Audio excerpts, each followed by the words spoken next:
Doctors of Reddit, what was the wildest self-diagnoses a patient was actually right about?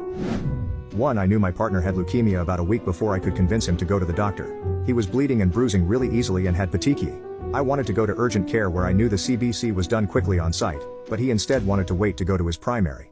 I took him to his primary and had a bag packed for the hospital in the trunk. The doctor told him it was likely a B12 deficiency but that he'd do blood work to put my mind at ease anyway. I asked if the CBC was done on site or not, and he said it was sent out. I asked if he planned to rush the CBC. He got very angry and said, "There is nothing the CBC could show that would change my treatment plan." Then he told my partner he needed to stop me from Googling. We got a call that night from the lab that his WBCs were dangerously high and platelets were dangerously low, and I had to immediately take him to the ER. I did, and he was diagnosed with acute leukemia. 2. This is why I usually ask patients what they think is going on or if there is anything they're specifically worried about. Either I get a good idea, or I can figure out a way to make them feel better about their concern. 3. Had a patient who came into the ED with